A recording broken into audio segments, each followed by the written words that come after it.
Assalamualaikum warahmatullahi wabarakatuh. Waalaikumsalam warahmatullahi wabarakatuh. Yang terhormat Ibu Kepala Sekolah beserta staf dewan guru dan staf perangkat usaha, terima kasih saya ucapkan atas waktunya, karena pada hari ini saya akan berbagi topik baik mengenai menyebarkan pemahaman dan penerapan pengalaman budaya positif. Oke, langsung saja ya. Di sini konsep inti budaya positif yaitu adanya perubahan paradigma belajar, lalu ada nilai-nilai kebajikan, motivasi perilaku manusia, keyakinan kelas, disiplin positif, kebutuhan dasar manusia, serta posisi kontrol guru dan segitiga restitusi.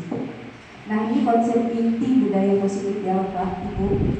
Nah, apa sih yang dimaksud dengan pembelajaran dengan paradigma baru? Yaitu di sini pembelajaran dengan paradigma baru itu merupakan pembelajaran yang dirancang berdasarkan prinsip pembelajaran berdiferensiasi. Nah, sehingga para peserta didik itu belajar sesuai dengan kebutuhannya berdasarkan tahap perkembangan, sesuai teori psikologi modern untuk mewujudkan profil pelajar Pancasila. Seperti yang kita ketahui, profil pelajar Pancasila itu ada 6 dimensi. Yang pertama yaitu beriman bertakwa kepada Tuhan Yang Maha Esa, lalu berkebinekaan global, mandiri, gotong royong, bernalar kritis dan kreatif. Selanjutnya, bagaimana sih seseorang itu bisa berubah dari paradigma stimulus ke respon ya kepada pendekatan teori kontrol. Di sini, bagaimana seseorang bisa berubah dari paradigma stimulus itu berdasarkan teori Stephen R. Covey ya, yang mengatakan bahwa bila kita ingin membuat kemajuan perlahan, maka sedikit-sedikit ubahlah sikap atau perilaku kita. Nah, artinya namun bila kita ingin memperbaiki cara-cara utama kita, maka kita perlu mengubah kerangka acuan kita. Ubahlah bagaimana kita melihat dunia, bagaimana kita berpikir tentang manusia, terus ubahlah paradigma kita, skema pemahaman dan penjelasan aspek-aspek tertentu tentang realitas. Nah, di sini yang sering terjadi miskonsepsi tentang teori kontrol. Nah, kita merasa biasanya sebagai seorang guru kan, kita memiliki kendali dan kontrol terhadap siswa. Ini yang sering terjadi miskonsepsinya, yaitu ilusi bahwa guru itu mengontrol murid, dan ilusi bahwa kritik membuat rasa bersalah mampu menguatkan karakter siswa. Lalu juga ilusi juga bahwa semua penguatan positif efektif itu bermanfaat. Lanjut bahwa ilusi bahwa orang dewasa itu berhak memaksa. Ya, contohnya kita sebagai guru kan seringkali terjadi kita beranggapan kita ini dewasa, kita itu berhak mengontrol siswa. Padahal sejatinya tidak seperti itu. Nah, di sini kita biasakan stimulus respon itu realitanya kita menganggap kebutuhan kita itu sama. Dalam teori kontrol itu ternyata realitasnya itu kebutuhan kita berbeda ya, sama seperti siswa. Setiap siswa itu pasti mempunyai kebutuhan yang berbeda. Selanjutnya kita melihat semua orang itu hal yang sama, padahal setiap orang itu memiliki gambaran yang berbeda. Selanjutnya kita mencoba mengubah orang agar berpandangan sama dengan kita. Tapi dalam teori kontrol, kita itu harus berusaha memahami pandangan orang lain tentang dunia. Nah, selanjutnya, perilaku buruk itu dilihat sebagai suatu kesalahan. Padahal semua perilaku itu memiliki tujuan. Maupun benar atau salah, pasti seseorang melakukannya itu karena dia merasa memiliki tujuan.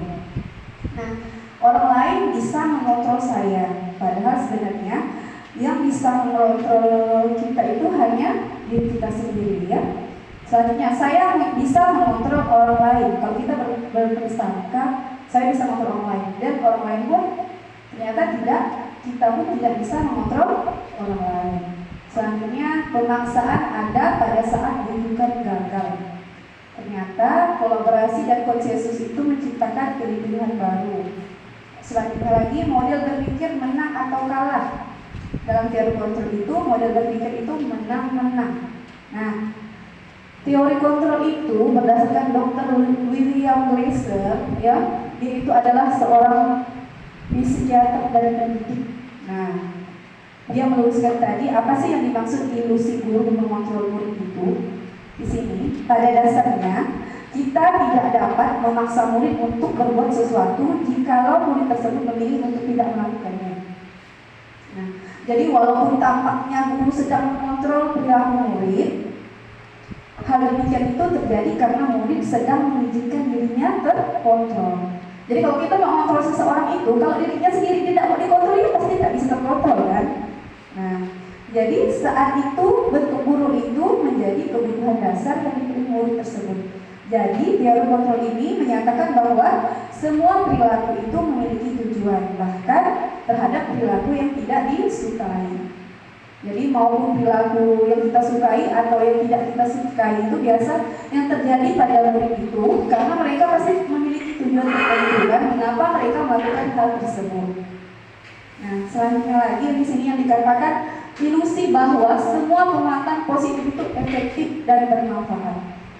Di sini yang dimaksud itu adalah bentuk-bentuk kontrolnya ya. Jadi segala usaha untuk mempengaruhi murid agar mengulangi suatu perilaku tertentu itu adalah suatu usaha untuk mengontrol murid tersebut dalam jangka waktu tertentu. Kemungkinan murid tersebut akan menyadari dan mencoba untuk menolak rujukan kita, atau bisa jadi murid tersebut itu menjadi tergantung pada pendapat sang guru untuk berusahanya. Dalam artinya di sini contohnya ya,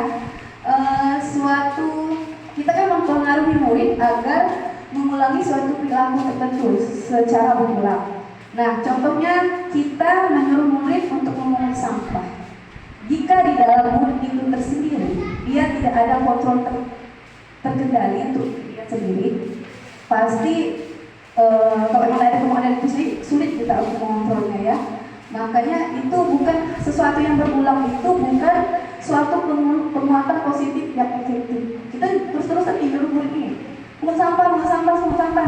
Kita pikir dengan kebiasaan yang berulang itu akan menimbulkan murid itu bisa mengontrol dirinya sendiri. Ternyata kalau emang kita sering melakukan hal yang berulang itu pun, kalau dalam diri muridnya tersebut tidak ada, ya tidak bisa kan kita mengontrol dia. Selanjutnya lagi, ilusi bahwa kritik dan membuat orang merasa bersalah itu dapat menguatkan karakter. Biasanya kita berpikir dengan kita membuat seseorang bersalah itu, semoga dia itu sadar dengan kesalahannya. Dan kita merasa itu menguatkan karakternya kan, supaya dia itu sadar diri dengan membuat dia merasa bersalah. Tapi kenyataannya itu adalah sesuatu identitas yang gagal ya. Jadi kalau kita membuat murid itu merasa bersalah, ternyata memiliki efek mereka itu bisa berdampak buruk, mereka bisa merasa buruk tentang diri mereka sendiri. Nah, jadi mereka itu mengembangkan dialog diri mereka sendiri yang melihat, oh iya ya, aku ini sering salah. Karena kita tadi menganggap tuh kan, kalau dengan membuat murid merasa bersalah terhadap diri dia sendiri itu bisa menguatkan karakternya. Ternyata hal demikian tidak baik ya, Bapak Ibu. Nah, jadi kadang-kadang kan sulit nih untuk bagi guru mengidentifikasi bahwa mereka sedang melakukan perilaku ini.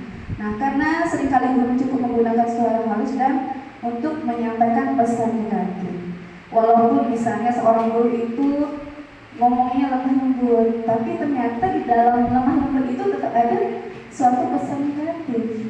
Nah, itu berdampak tidak baik terhadap murid. Selanjutnya lagi, kita berpikiran sebagai guru ini adalah orang dewasa. Kita berhak untuk memaksa murid sesuai dengan keinginan kita kan. Padahal banyak orang dewasa itu kan di sini kan percaya bahwa mereka memiliki tanggung jawab untuk membuat murid-murid berbuat hal tertentu.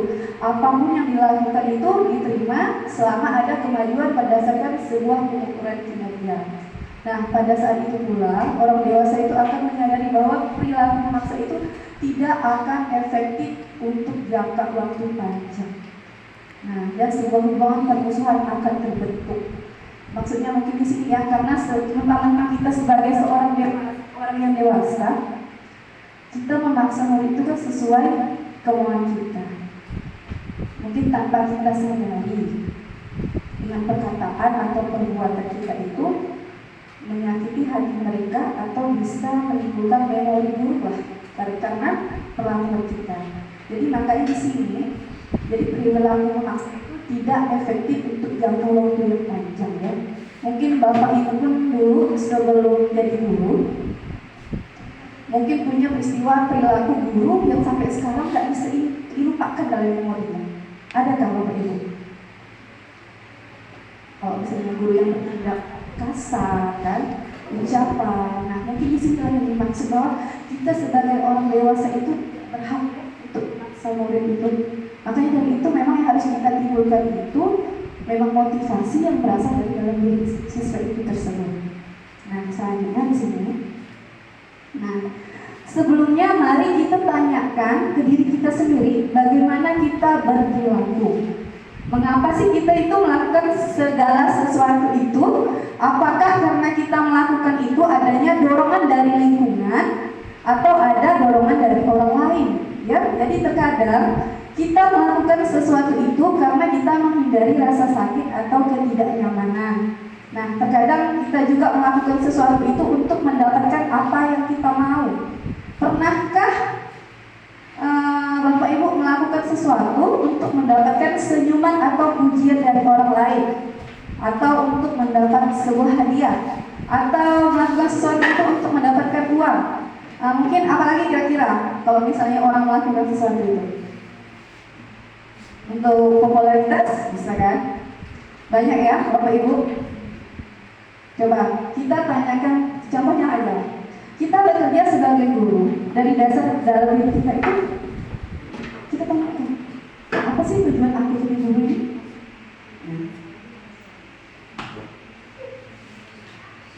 Di sini, sebelum itu kita lihat dulu makna kata disiplin.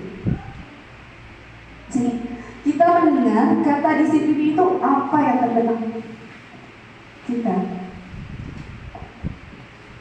Nah, kebanyakan orang kan menghubungkan itu kata disiplin itu dengan kata tertib, teratur, dan kepatuhan pada peraturan. Nah, kata disiplin juga sering dihubungkan dengan hukuman ya, padahal itu sungguh berbeda. Nah, karena belajar tentang disiplin positif itu tidak harus dengan memberi hukuman.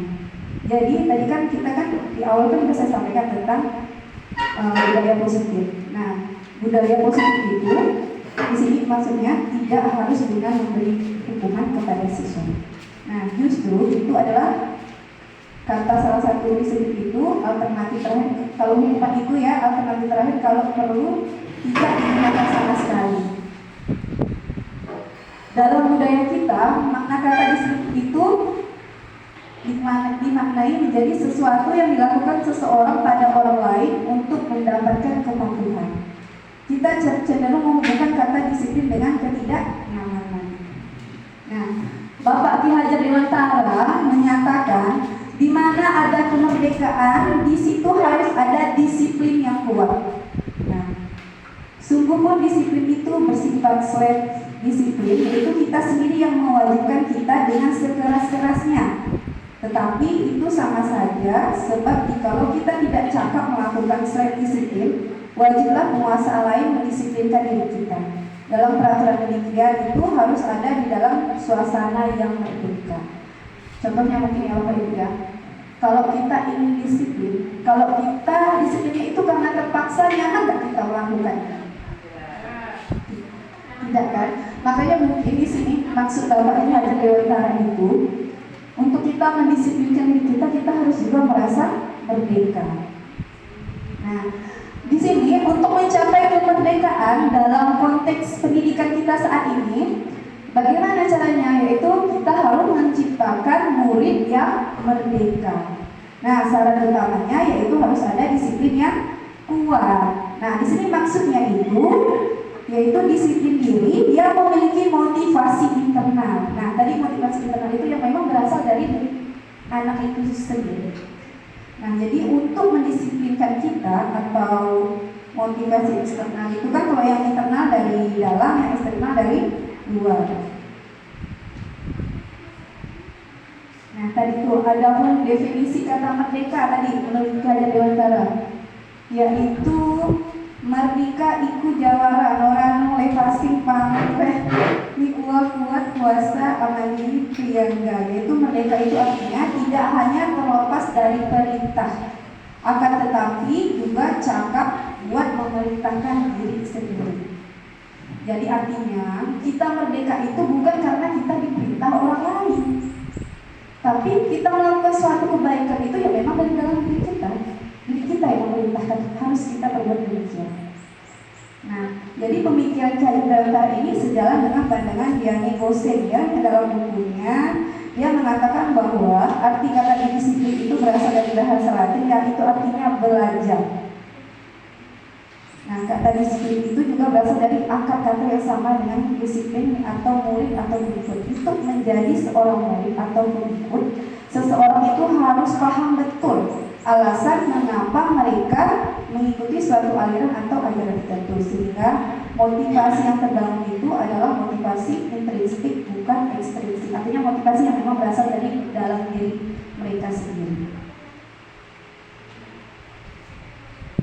Nah, lanjut, Diani juga mengatakan bahwa arti kata disiplin ini berkonotasi dengan disiplin diri dari murid-murid Socrates dan Plato. Nah, disiplin diri itu dapat membuat seorang menggali potensinya menuju kepada sebuah tujuan. Jadi sesuatu yang dihargai dan bermakna. Dengan kata lain, disiplin diri juga mempelajari bagaimana cara kita mengontrol diri dan bagaimana cara kita menguasai diri untuk memilih tindakan yang mengacu pada nilai-nilai yang dihargai. Ya. Jadi dengan kata lain, seseorang yang memiliki disiplin diri berarti mereka bisa bertanggung jawab terhadap apa yang dilakukan karena memang berdasarkan tindakan mereka itu berdasarkan pada nilai-nilai kebajikan universal ya.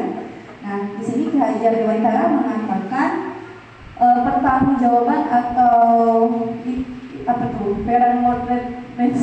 itu adalah sesuatu selalu menjadi sisihannya hak atau kewajiban dari seseorang yang pegang kekuasaannya atau pimpinannya dalam umumnya, ataupun artinya tidak lain ialah orang tadi harus mempertanggungjawabkan dirinya serta tertibnya laku diri dari segala hak dan kewajibannya.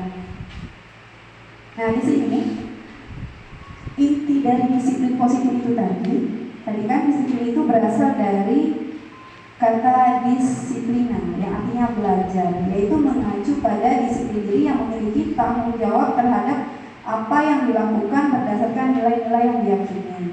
Nah, di sini juga disiplin positif itu merupakan salah satu cara penerapan disiplin yang bertujuan untuk menumbuhkan kesadaran serta memperdayakan peserta didik tanpa imbalan. Nah, jadi Bapak Ibu, untuk kita mendisiplinkan anak-anak itu kalau bisa memangnya bukan karena motivasi anak itu dia disiplin itu karena bukan berharap imbalan ataupun karena takut terhadap ancaman ataupun hukuman. Jadi tujuan kita di sini sebagai pendidik itu untuk menciptakan budaya positif itu di sini menciptakan peserta didik yang memiliki disiplin diri ya. Jadi sehingga mereka berperilaku itu mengacu kepada nilai-nilai kebajikan universal dan memiliki motivasi intrinsik dalam berperilaku ke arah yang lebih baik. Nah, apa sih nilai-nilai kebajikan tadi itu dalam kita untuk mendisiplinkan diri atau untuk menuju ke arah budaya disiplin positif itu? Di sini Ki Hajar Dewantara maupun Diani Gosen itu di mana kedua pakar pendidikan ya Bapak Ibu ya. Ini bukan menurut saya, tapi di sini nilai-nilai kebajikan ada menurut pakar pendidikan. Mengartikan itu kan tadi disiplin itu sebagai bentuk kontrol diri, yaitu belajar untuk kontrol diri agar dapat mencapai suatu tujuan mulia. Nah, tujuan mulia di sini tadi itu mengacu pada nilai-nilai atau prinsip-prinsip mulia yang dialami seseorang. Kita namakan nilai-nilai tersebut itu sebagai nilai kebajikan yang universal. Nah, tadi di sini nilai-nilai kebajikan adalah sifat-sifat positif manusia yang merupakan tujuan mulia yang ingin dicapai setiap individu. Jadi yang dimaksud tadi nilai-nilai kebajikan itu sifat-sifat positif manusia yang memiliki tujuan mulia. Seperti yang dikemukakan oleh Dr. William dalam teori kulturnya tadi menyatakan bahwa setiap perbuatan pasti memiliki suatu tujuan. Nah, dan selanjutnya juga yang Gosen itu mengungkapkan bahwa dengan mengaitkan nilai-nilai kebajikan yang diyakini seseorang, maka motivasi intrinsiknya, artinya motivasi dalam dirinya itu akan terbangun, sehingga menggerakkan motivasi dari dalam itu dapat mencapai tujuan mulia yang diinginkan. Nah, contohnya di sini nilai-nilai kebajikan yang ada dalam organisasi yang seperti kita ketahui dalam kurikulum merdeka kan, yang kita luncurkan itu nilai-nilai kebajikan yang kita harapkan pada siswa kita di sini, yaitu tentang mengenai profil pelajar Pancasila, di mana kita harapkan itu siswa itu dapat beriman dan bertakwa kepada Tuhan Yang Maha Esa, berakhlak mulia, berintegritas global, gotong royong, mandiri, kreatif, bernalar kritis, dan ada juga dari organisasi lain. Apa sih yang dimaksud nilai-nilai kebajikan di sini? Rasa toleransi, rasa hormat, integritas, mandiri, menghargai, ya. Jadi nilai yang disepakati bersama tidak lepas dari suku bangsa, agama, bahasa maupun latar belakangnya. Jadi di mana tadi untuk kita mendisiplinkan tadi itu kan harus sesuai dengan nilai-nilai kebajikan ini yang harus anak pahami, Pak, untuk memunculkan motivasi dalam diri mereka sendiri. Jadi sehingga mereka melakukan sesuatu itu tadi bukan karena adanya penghargaan atau bukan karenanya ancaman maupun hukuman, karena mereka itu tahu tentang nilai-nilai ini, nilai-nilai kebajikan ini. Nah, apa sih kebutuhan dasar manusia? Nah, di sini kebutuhan dasar manusia itu segala sesuatu yang kita lakukan untuk mendapat apa yang kita inginkan. Jadi seluruh tindakan yang kita lakukan itu memiliki tujuan tertentu, dan semua usaha itu terbaik yang kita lakukan adalah dalam rangka agar kebutuhan dasar kita itu terpenuhi dengan baik. Jadi untuk mencapai tadi disiplin, kata disiplin juga tadi itu, kita lihat dulu kebutuhan dasar apa yang harus kita penuhi. Nah, 5 kebutuhan dasar manusia. Yang pertama itu yaitu untuk bertahan hidup yang harus kita penuhi. Yang kedua adanya rasa kasih sayang dan rasa diterima. Lalu karena rasa penguasaan, kebebasan dan kesenangan. Jadi ini 5 kebutuhan dasar yang seharusnya dapat dipenuhi terhadap diri sendiri. Sama juga Bapak Ibu, seperti kita karena sebagai manusia pun 5 kebutuhan dasar ini yang juga seharusnya kita penuhi. Nah, di sini jadi tadi kan kalau 5 kebutuhan dasar itu terpenuhi, ya pastinya kita akan melakukan sesuatu itu yang baik.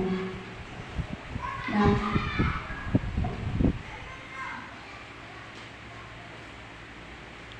ketika seorang murid melakukan suatu perbuatan yang bertentangan dengan nilai-nilai kebajikan tadi kan, atau melanggar peraturan, jadi hal itu sebenarnya dikarenakan mereka itu gagal memenuhi kebutuhan dasar mereka. Jadi seorang murid itu kadang bertindak yang kita anggap mereka itu bertindak salah atau di batas di luar wajar, ya, karena salah satu kemungkinan kebutuhan dasarnya ini tidak terpenuhi.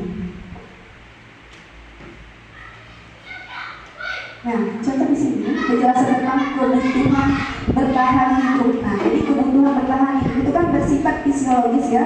Misalnya nih, yang mereka harus penuhi ini kesehatan, rumah, makanan, kan? Jadi kebutuhan biologis itu bagian dari proses reproduksi, termasuk kebutuhan untuk tetap bertahan hidup. Nah, komponen biologis pada kebutuhan itu meliputi kebutuhan akan perasaan aman. Contohnya di sini, Doni ketika ditanya oleh Ibu Amar adalah kenapa Doni misalnya ngantuk dalam pelajaran kan? Nah, ini sebabnya karena dia itu lapar. Orang tuanya tidak membawakannya bekal makan siang. Maka wajar kan mungkin dalam belajar itu terlihat lemas atau apa, karena seperti kita ketahui bahwa kebutuhan dasarnya sebagai manusia itu tidak terpenuhi. Jadi kalau kita misalnya jangan langsung kita marah murid, kan kita tanya dulu apa penyebabnya. Dia terlihat lemas atau ngantuk kan. Nah, ternyata kebutuhan untuk bertahan hidupnya tidak terpenuhi. Selanjutnya lagi, nah ini lagi kebutuhan kasih sayang dan rasa diterima. Di sini pasti ya Bapak Ibu, anak-anak itu memiliki kebutuhan dasar kasih sayang dan rasa diterima yang tinggi. Biasanya dia tuh ingin disukai dan diterima oleh lingkungannya. Jadi anak-anak tuh kalau misalnya dia merasa disayangi dan misalnya diterima di lingkungannya, dengan teman-temannya, dengan gurunya, pasti istilahnya motivasi dalam diri dia sendiri pun untuk belajar itu akan masih. Nah, makanya mungkin juga ada anak yang misalnya di kelas terlihat yang dia buruk kan, tidak punya motivasi, kita tanyakan dulu, apakah tadi itu kebutuhan dasarnya sebagai manusia itu terpenuhi tidak? Terutama ini juga kan kasih sayang dan rasa diterima. Bisa saja mungkin di rumah dia selalu disalahkan, orang tuanya tak mau mendengarkan kan, jadi dia merasa dia tidak disayang.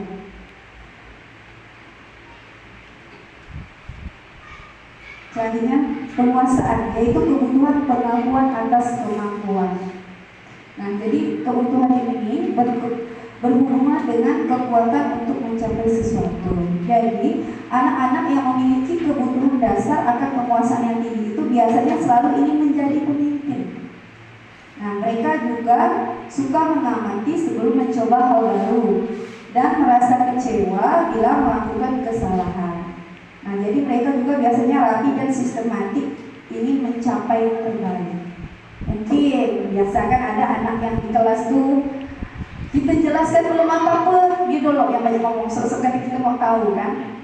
Nah, mungkin ya di situ kan kebutuhan dasarnya mungkin tidak terpenuhi. Contohnya dia tuh pengen diakui bahwa dia itu ada yang pandai kan. Mungkin di rumah pun dia tidak pernah kayak dapat pujian lah kali ya, ataupun pengakuan sebagai dia itu anak yang rajin. Padahal hal-hal kecil yang anak lakukan kan, walaupun di rumah misalnya dinambilkan orang tuanya air minum, terima kasih. Nah, mungkin dia kan merasa dapat pengakuan atas tindakan dia, atas kemampuan dia kan, bahwa dia mungkin merasa dia anak rajin. Makanya biasa kejadian di kelas juga kita sebagai guru juga tidak boleh, maksudnya tidak langsung boleh mengejek anak itu, anak ini sok cari perhatian atau gimana. Karena kita tadi itu, kalau kita tidak tahu 5 kebutuhan dasar ini, mungkin. Jadi bagaimana juga kita sebagai guru di sekolah itu, kita usahakan harus bisa memenuhi kebutuhan dasar mereka. Selanjutnya juga kebebasan. Nah, ini kebutuhan akan pilihan. Artinya di sini kebutuhan itu akan kemandirian, otonomi, memiliki pilihan yang mampu mengendalikan arah hidup seseorang. Jadi anak-anak dengan kebutuhan kebebasan yang tinggi itu menginginkan pilihan. Mereka itu perlu banyak bergerak, suka mencoba-coba, tidak terlalu terpengaruh orang lain dan senang mencoba hal baru dan menarik. Makanya kalau memang anak di kelas suka berjalan-jalan, suka ngomong itu, ya salah satu dari kebutuhan dasar dia Bapak Ibu. Memang harus dipenuhi itu. Dia setiap orang ingin bebas, tapi dengan yang terarah. Di sini. Nah, contohkan di sini tadi tuh. Tadi Doni dia merasa bosan dengan bekal makanan yang dibawa ibunya dari rumah. Karena ibunya itu selalu membawakan bekal yang sama. Oleh karena itu, makanya dia mungkin minta-minta makanan kawannya kan. Jadi kita tanya dulu, ngapa Doni kok sering minta-minta makanan teman itu kan? Nah, ternyata kebutuhan dia akan kebebasan itu tidak terpenuhi dari rumahnya. Ternyata salah satunya alasan dia bosan kan, mamanya tiap hari makan adalah telur. Sehingga maka mungkin ya dia bertindak salah itu, dia minta makanan teman itu karena dia ingin mencoba hal yang baru. Jadi dia tuh berusaha memenuhi kebutuhannya akan kebebasannya. Karena dia ingin juga bebas merasakan makanan lain kan. Nah, di sini lagi kebutuhan kesenangan, kebutuhan untuk merasa senang.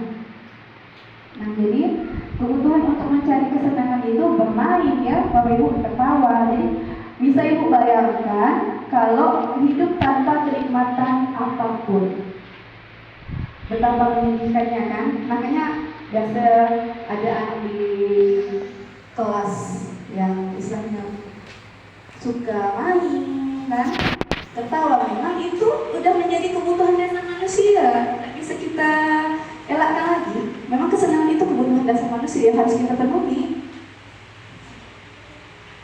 Nah, jadi kalau anak-anak yang kebutuhan dasarnya tinggi yang terpenuhi itu, jadi mereka itu akan bisa berkonsentrasi tinggi saat mengerjakan hal yang mereka senangi.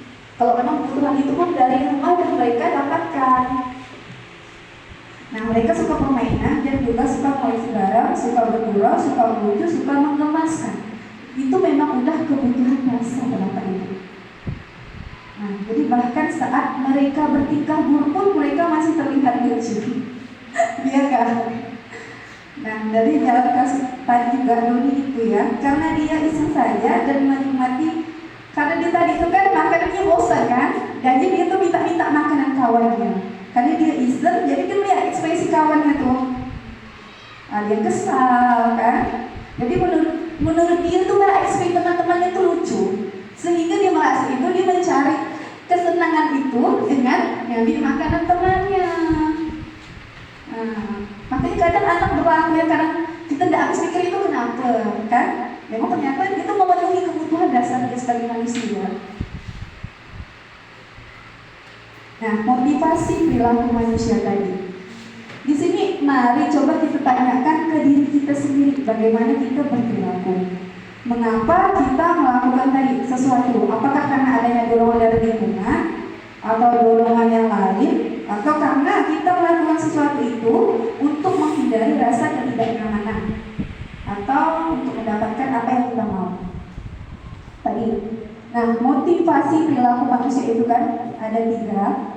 Untuk menghindari ketidaknyamanan atau berhubungan, terus untuk mendapatkan imbalan atau penghargaan dari orang lain, lalu untuk menjadi orang yang mereka inginkan dan menghargai diri sendiri dengan nilai-nilai yang mereka percaya. Nah, Bapak Ibu, untuk menghindari ketidaknyamanan atau hukuman, ini motivasi manusia berperilaku ya. Ini adalah tingkat terendah atau tingkat paling rendah kita sebagai manusia dalam berperilaku. Motivasinya karena untuk menghindari ketidaknyamanan atau karena kita takut hukuman. Nah, jadi biasanya orang yang motif perilakunya untuk menghindari hukuman atau ketidaknyamanan itu akan bertanya, apa yang akan terjadi apabila saya tidak melakukannya? Sebenarnya mereka sedang menghindari permasalahan yang mungkin muncul dan berpengaruh pada mereka secara fisik, psikologis, maupun tidak terpenuhinya kebutuhan mereka bila mereka tidak melakukan tindakan tersebut. Jadi motivasi ini bersifat eksternal, yaitu bukan dari dalam diri dia sendiri. Jadi motivasi kita melakukan sesuatu itu karena apa? Kalau kita tanyakan, kalau misalnya saya tidak melakukan itu, kira-kira apa ya kerugian saya? Apa yang saya lakukan? Itu sudah salah satu motivasi terendah yang kita miliki. Nah, selanjutnya yang kedua, untuk mendapatkan imbalan atau penghargaan dari orang lain. Nah, ini satu tingkat di atas motivasi yang pertama tadi kan.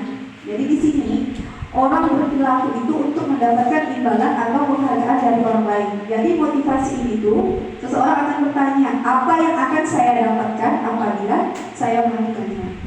Contoh, misalnya kayak dari sini saya sendiri tahu motivasi saya melakukan hal ini tuh apa? Kalau saya tanya kan, dapat apa kan? Nah, tapi hanya diri kita sendiri yang tahu ya motivasi kita untuk apa. Kesadaran diri kita sendiri. Kira-kira kita ini manusia yang termasuk motivasinya berada di tingkat yang mana? Nah,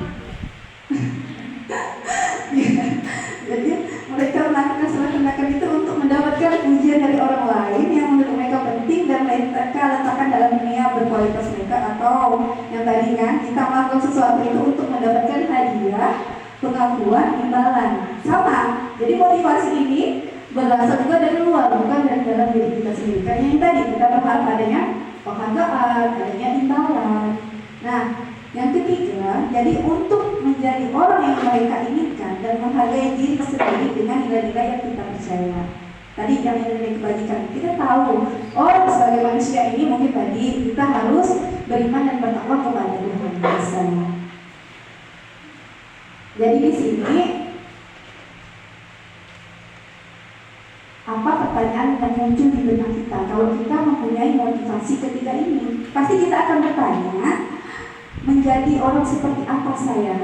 Saya melakukannya itu akan menjadi orang seperti apa apabila saya melakukannya? Ya, jadi mereka melakukan sesuatu itu karena nilai-nilai yang mereka yakini dan hargai, dan mereka melakukannya karena mereka ingin menjadi orang yang melakukan nilai-nilai yang mereka yakini tersebut. Contohnya tadi kan kita yakin kita itu memiliki nilai beriman dan bertakwa kepada Tuhan Yang Maha Esa. Contohnya kan kita harus melaksanakan ibadah. Nah, karena kita yakin nilai-nilai tersebut, otomatis motivasi yang muncul dalam diri kita sendiri pun ya tanpa istilahnya paksaan dari orang lain, apabila waktunya sholat, kita sholat kan. Nah, itulah yang dimaksud nilai-nilai yang muncul dalam diri kita sendiri. Jadi inilah motivasi yang benar-benar berasal dari dalam diri kita.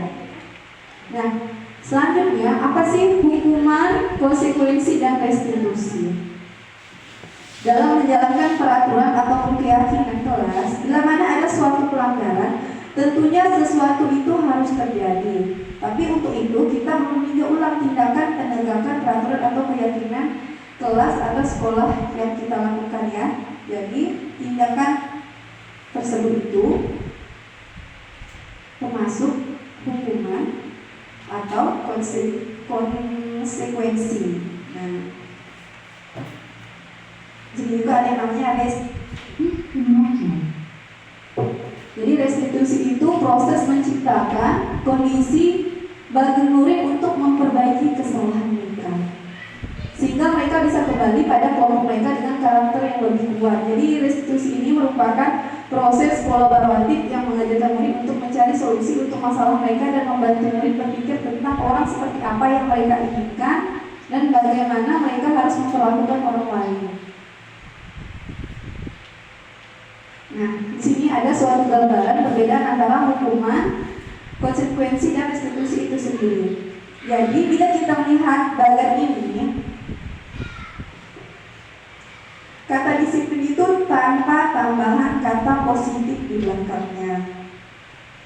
Sesungguhnya sudah merupakan identitas sukses, dan hukuman itu merupakan identitas yang gagal. Jadi, apabila murid melakukan suatu kesalahan, menurut Bapak Ibu, dari ketiga hukuman, konsekuensi, dan restitusi itu seharusnya mana yang kita lakukan? Karena di sini hukuman itu sebenarnya identitas gagal ya Bapak Ibu ya. Jadi yang kita lakukan untuk menerapkan tadi disiplin positif yang pertama, kita ajukan konsekuensi dan restitusi. Misalnya. Jadi hukuman itu sesuatu yang menyakitkan yang harus terjadi. Kalau konsekuensi sesuatu yang harus terjadi. Kalau restitusi itu merupakan pilihan. Nah, kalau hukuman itu kan sifatnya itu untuk itu tidak nyaman kan.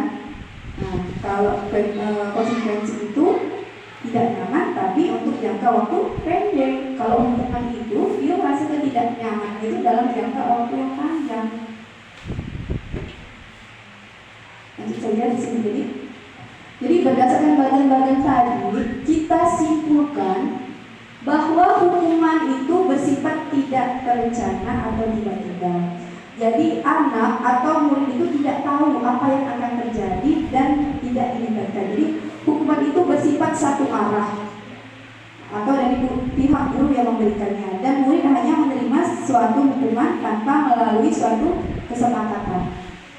Nah, itu yang berupa hukuman atau pengarahan dari pihak guru baik sebelum atau sesudahnya. Jadi hukuman yang diberikan itu biasanya bisa berupa fisik maupun psikis murid atau anak disakiti oleh suatu perbuatan atau kata-kata. Jadi sesuatu yang kita katakan hukuman itu tidak selalu yang bersifat yang fisik. Kayak kita sering kita menghukum siswa kan nyuruh di rumah sampah, di WC. Ternyata dari kata-kata pun ada yang bersifat hukuman.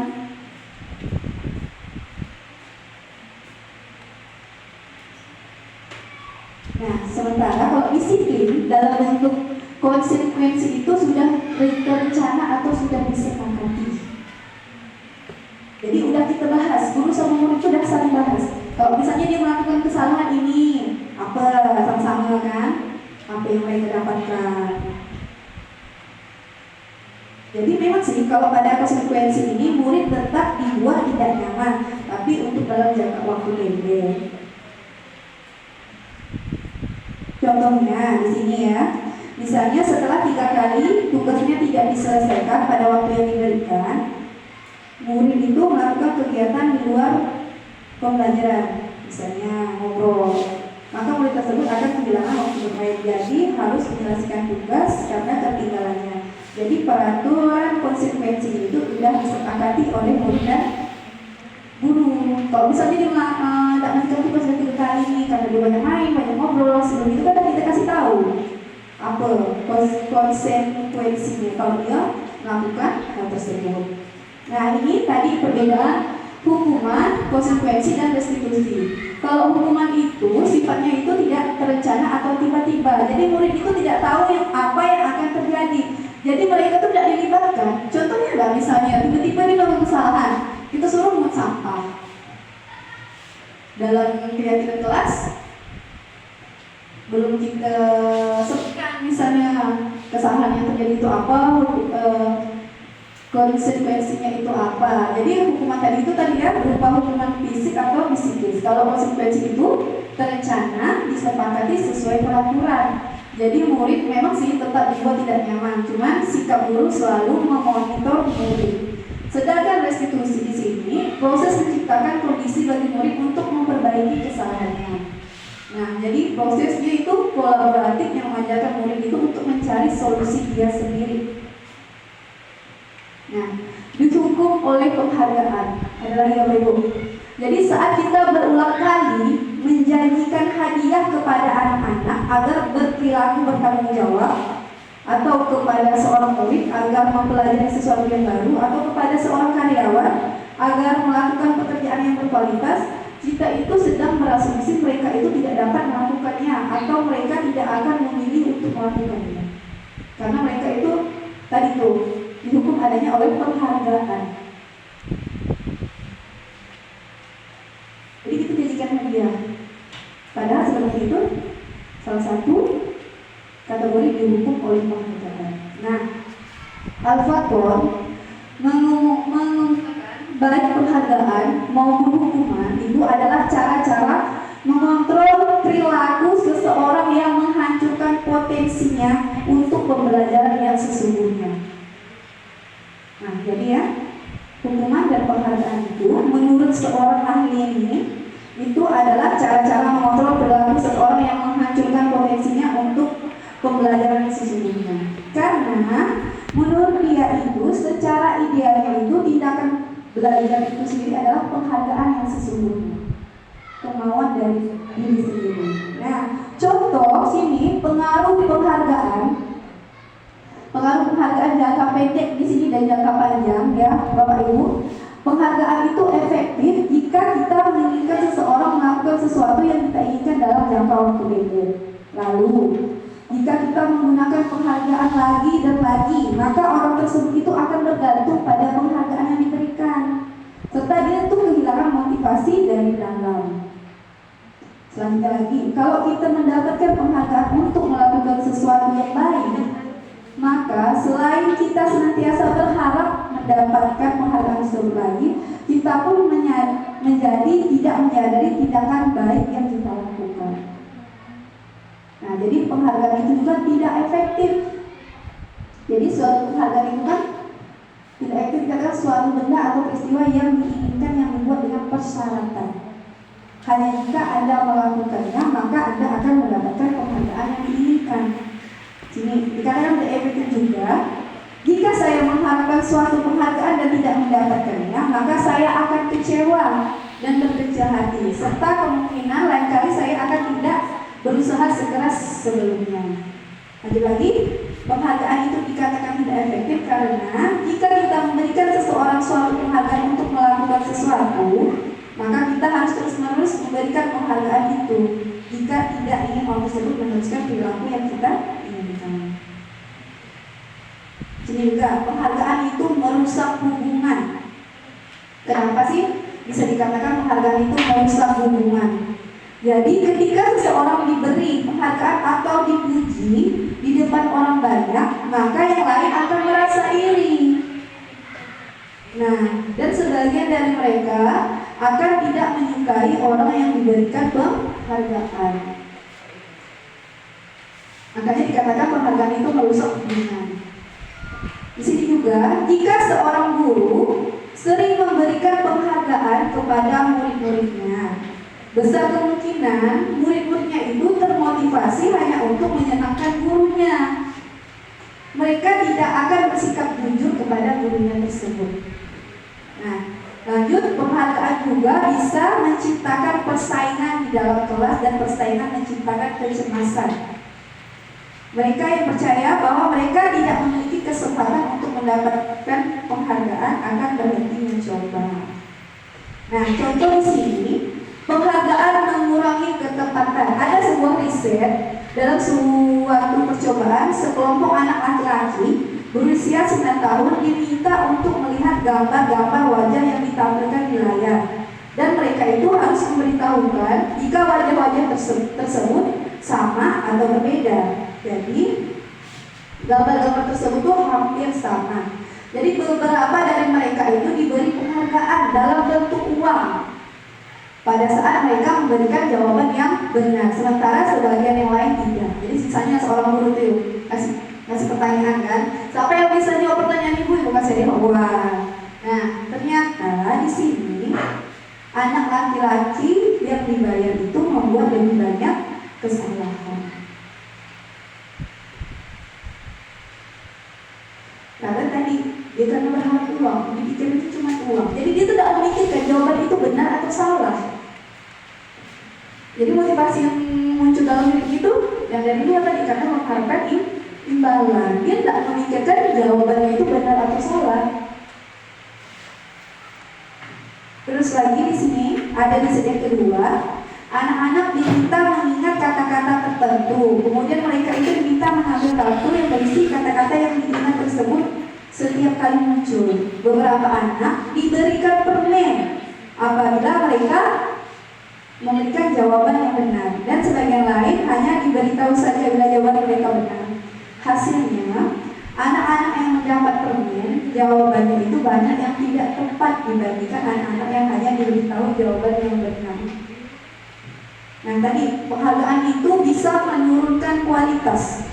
Mengapa penghargaan itu bisa menurunkan kualitas? Di sini pengamat dilakukan sekelompok mahasiswa yang sedang kerja praktik di sebuah surat kabar universitas. Saat itu mereka sedang belajar menuliskan sebuah artikel tentang sebuah judul berita utama. Jadi seiring waktu, mahasiswa tersebut itu semakin mampu bekerja dengan cepat. Kemudian ada beberapa mahasiswa yang dibayar untuk setiap judul berita utama yang mereka mampu hasilkan. Nah, setelah beberapa lama, mahasiswa yang dibayar ini hasil kinerjanya itu berhenti berkembang karena mereka tidak menerima bayaran terus berupa mengasah diri menjadi lebih baik.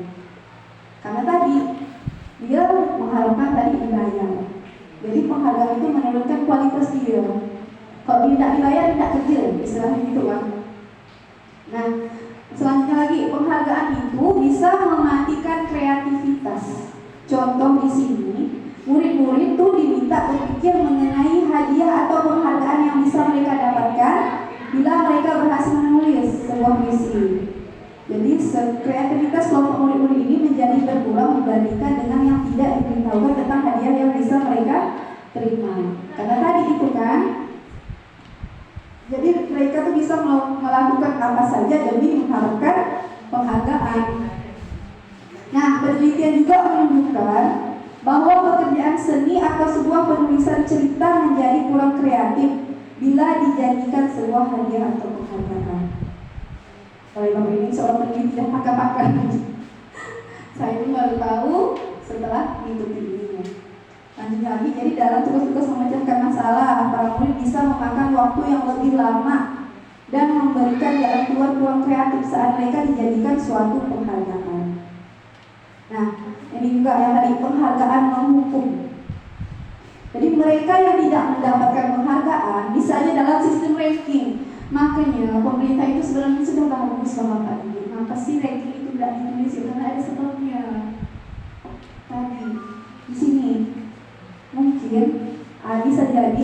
yang misalnya mereka mendapatkan ranking kedua atau ranking keberapa, mereka tuh merasa dihukum terhadap diri mereka sendiri. Nah, karena jadi intinya tuh jadi anak merasa dia tuh tidak menghargai usaha dia selama ini. Padahal dia sebenarnya tuh udah memang belajar, mati-matian kan. Jadi karena tadi ada sistem perankingan, jadi dia merasa tuh penghargaan itu menghukum mereka secara tidak langsung. Jadi memberikan penghargaan dan hukuman adalah hal yang sama karena keduanya mencoba mengendalikan perilaku seseorang. Nah, karena orang pada dasarnya itu tidak suka dikendalikan dalam jangka waktu lama, ya, penghargaan itu akan terlihat sebagai hukuman. Nah, jadi jika suatu penghargaan diharapkan, namun Anda tidak mendapatkannya, Anda akan merasa dihukum. Nah, di sini kita lanjut, ada 5 posisi kontrol guru. Kita sebagai guru itu ada 5 posisi kontrol guru. Yang pertama, bisa dikatakan kita itu sebagai penghukum, lalu pembuat merasa bersalah sebagai teman, pemantau atau manajer. Nah, karena kita masa guru nih, kita sebagai guru nih, kita nih kayaknya punya posisi kontrol untuk kontrol murid. Di sini kita ini posisi kita di mana? Nah, di sini 5 posisi kontrol itu menurut Diane Gosden dalam bukunya ya mengumumkan bahwa guru perlu meninjau kembali penerapan disiplin di dalam ruang-ruang kelas mereka. Nah, apakah telah efektif? Apakah berpusat, memerdekakan dan memandirikan murid? Bagaimana dan mengapa? Jadi melalui serangkaian riset berdasarkan pada teori kontrol ini ya, Dr. William itu berkesimpulan ada 5 posisi kontrol yang diterapkan seorang guru, orang tua, ataupun atasan dalam melakukan kontrol. Jadi kelima posisi kontrol tadi itu penghukum, pemberasa bersalah, teman, pemantau, dan manajer. Nah, mari kita tinjau di sini apa sih maksud seorang dikatakan seorang yang penghukum itu posisi kontrolnya? Di sini seorang penghukum bisa menggunakan hukuman fisik maupun verbal.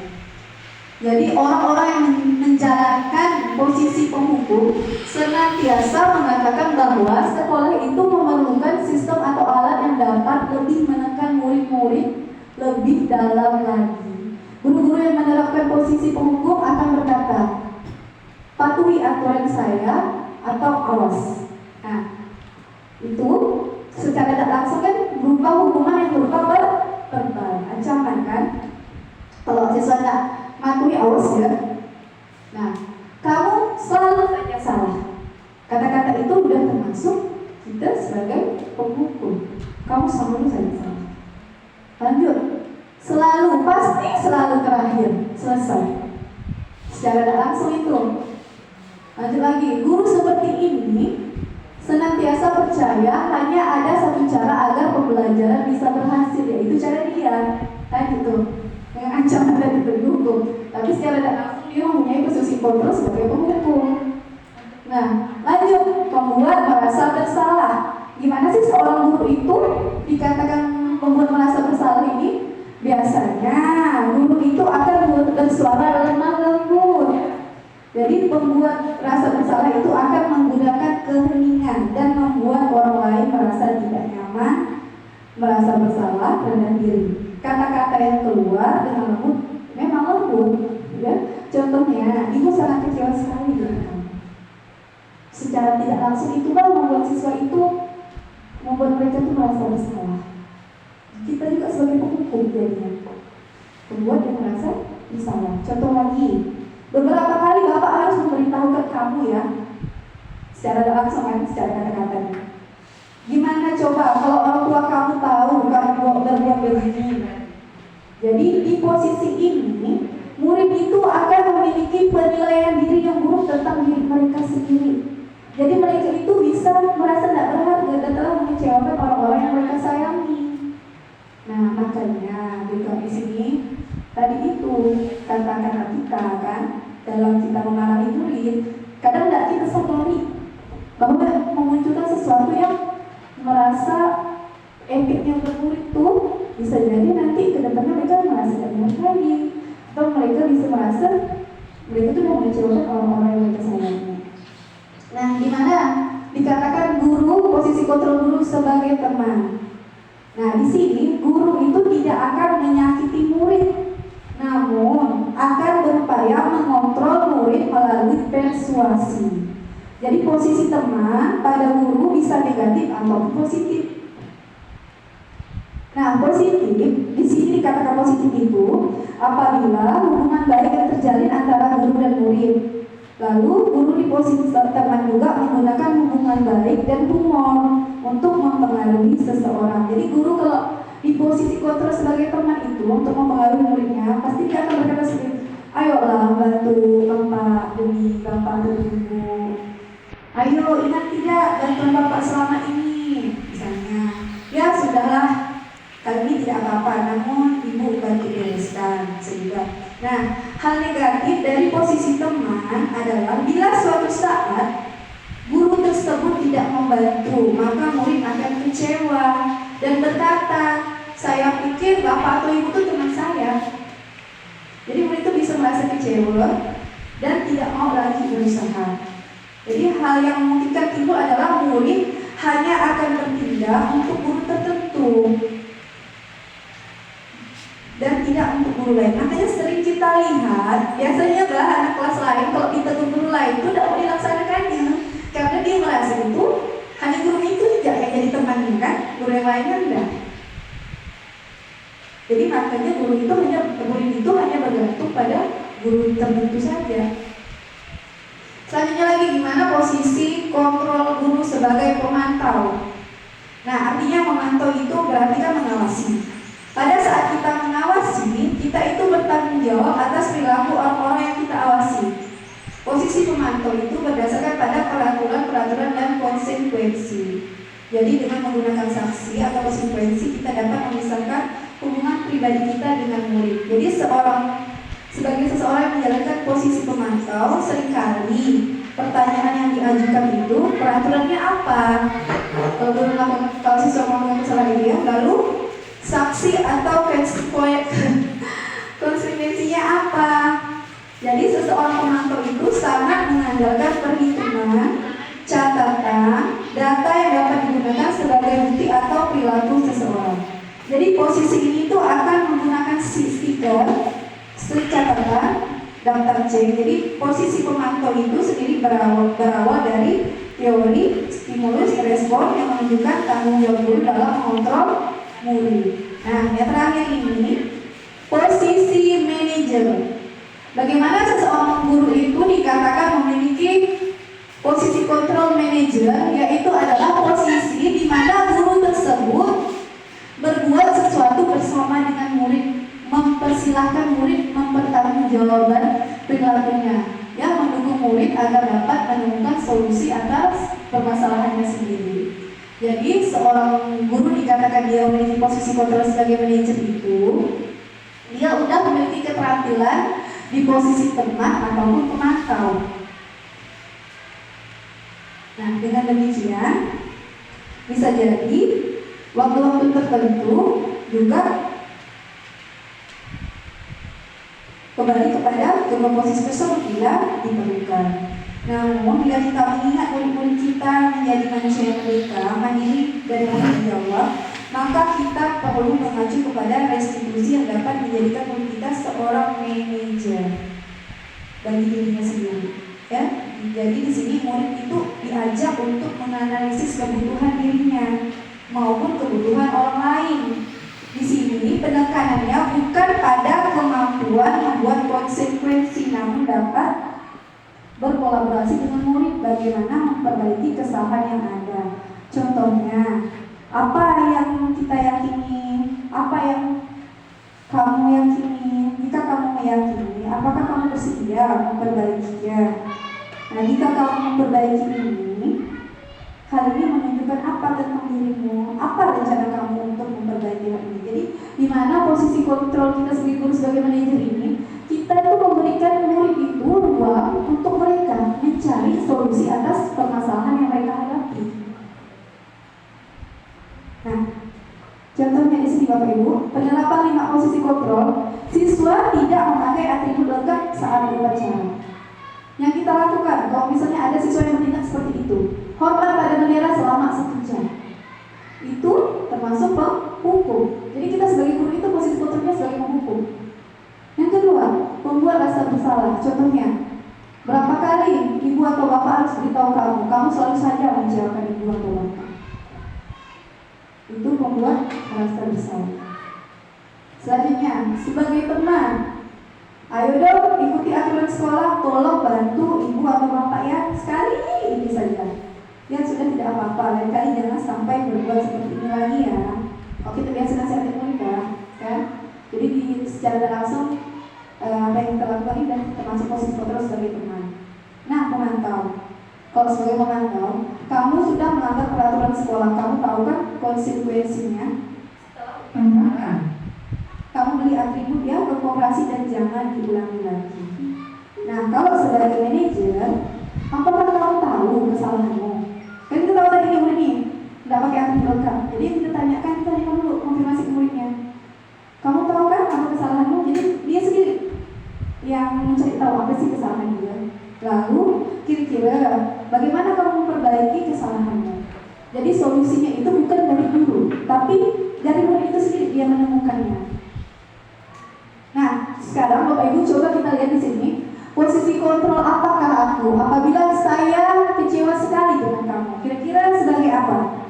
Kalau kita ngomong seperti ini dengan murid, sebagai penghukumkah? Memberi rasa bersalah? Teman? Atau manajer? Kira-kira apa? Saya kecewa sekali dengan kamu. Iya. Di sini kita posisi kontrolnya sebagai memberi rasa bersalah. Kalau misalnya kita ngomong seperti ini lagi, kamu tidak pernah benar melakukannya. Sama. Apa rencanamu untuk menyelesaikan masalah ini? Kalau kita berkata seperti itu, ya manajer ya. Nah selanjutnya, ayolah lakukan demi bapak atau ibu ya. Ayo, tadi itu. Ayo lakukan demi bapak ibu ya. Apa? Ayo lakukan bapak ibu ya. Sebagai teman atau pemantau.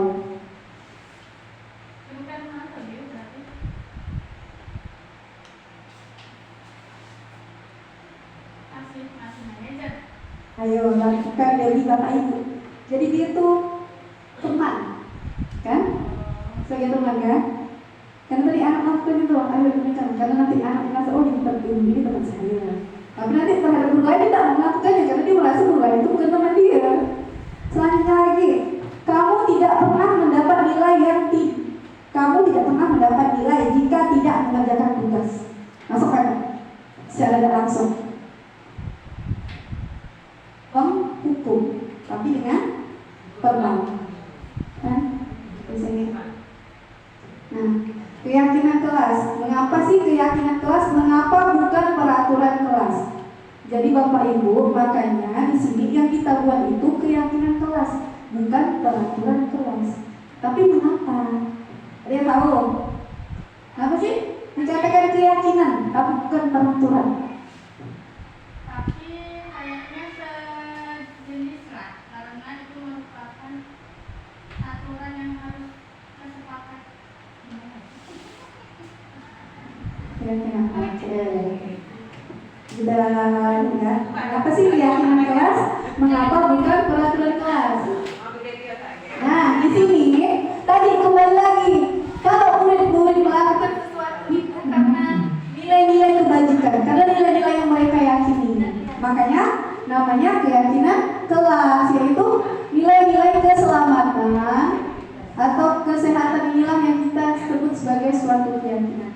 Yaitu nilai-nilai yang tadi kebajikan universal yang disepakati secara tersirat dan tersurat, ya. Nah, jadi seseorang itu akan lebih memotivasi seseorang dari dalam, ya, karena kalau orang itu tadi itu meyakini adanya nilai-nilai tersebut.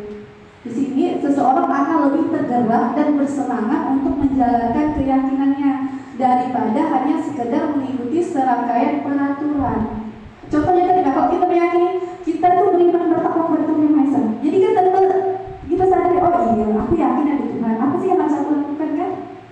perintah Tuhan. Nah, makanya di sini. Jadi kalau seseorang udah meyakini mempunyai nilai dari dalam diri dia sendiri itu, motivasi yang keluar pun dari dalam dirinya, bukan dari luar. Nah, balik lagi. Jadi tadi itu sehingga jadi apa nilai-nilai kebajikan di balik peraturan tersebut itu, tujuan utamanya itu kan, dan menjadi tidak terikat atau takut sehingga hanya sekedar mengikuti serangkaian peraturan-peraturan yang mengatur mereka tanpa memahami tujuan yang mulia. Makanya disebutnya keyakinan kelas, bukan peraturan kelas.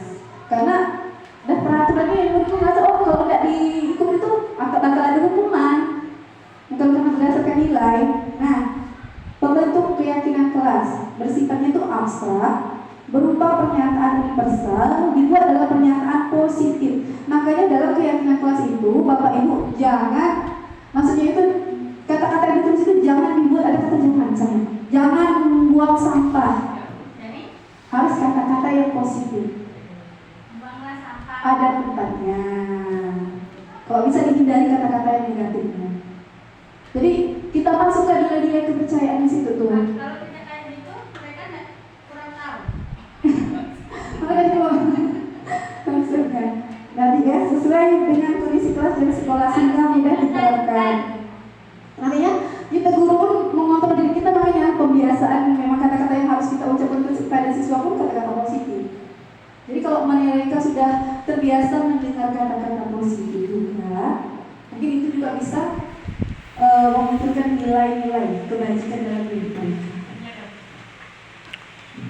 Nah, dari terakhir ya, ini segitiga restitusi. Jadi apabila siswa melakukan suatu kesalahan, bisa kita selesaikan dengan segitiga restitusi. Contohnya di sini adalah suatu proses dialog yang dijalankan oleh guru agar dapat menghasilkan murid yang mandiri dan bertanggung jawab. Jadi segitiga restitusi itu ada 3 tahapan. Yang pertama itu kita menstabilkan identitas, yang kedua itu validasi tindakan yang salah, lalu yang ketiga itu tadi kembali lagi menanyakan tentang keyakinan. Nah, di sini contohnya menstabilkan identitas. Jadi berdasarkan prinsip membuat kesalahan adalah bagian dari proses pembelajaran. Jadi Bapak Ibu, kalau misalnya murid melakukan kesalahan itu, prinsipnya itu membuat kesalahan adalah bagian dari proses pembelajaran. Apa kata-kata yang harus keluar dari mulut kita untuk kita dalam tindakan menstabilkan identitas? Contohnya, berbuat salah itu wajar. Yang kedua, tidak ada manusia yang sempurna. Yang ketiga, bisa juga kata-kata yang keluar itu, Bapak, Ibu atau Bapak juga pernah melakukan itu. Lanjut, Bapak atau Ibu tidak mau mencari siapa yang salah, tapi Ibu Bapak ingin mencari solusi dari permasalahan ini. Lalu kamu berhak merasa begitu. Selanjutnya lagi, validasi tindakan yang salah. Bagaimana sih cara kita melakukan validasi tindakan yang salah? Contohnya yang kita dapatkan kepada muridku, kamu pasti punya alasan mengapa melakukan hal tersebut. Lalu padahal kamu bisa melakukan hal yang lebih buruk dari ini ya. Lanjut lagi, kamu patut bangga karena telah melindungi sesuatu yang penting buat kamu, atau kamu melakukannya karena mempertahankan sesuatu yang penting bagi kamu. Nah, yang ketiga tadi kembali lagi tentang menanyakan keyakinan. Ini berdasarkan prinsip teori kontrol bahwa pada dasarnya kita termotivasi itu secara intrinsik tadi. Apa keyakinan kelas kita? Nilai-nilai apa yang telah disepakati bersama? Seperti apa gambaran sebuah kelas yang ideal menurut kamu? Atau kamu ingin menjadi orang yang seperti apa? Nah, penutup nanti terakhir nanti saya tayangkan videonya. Jadi dalam penerapan program disiplin positif, hendaknya guru itu memiliki standar kepribadian profesional dan sosial yang baik, di mana guru mampu merefleksi dirinya dalam posisi kontrol saat ini. Nah, jadi untuk kita mendisiplinkan murid budaya positif, ya pastinya kita juga sebagai guru harus meyakini di mana posisi kontrol kita. Nah, jadi kita harus merefleksi diri kita.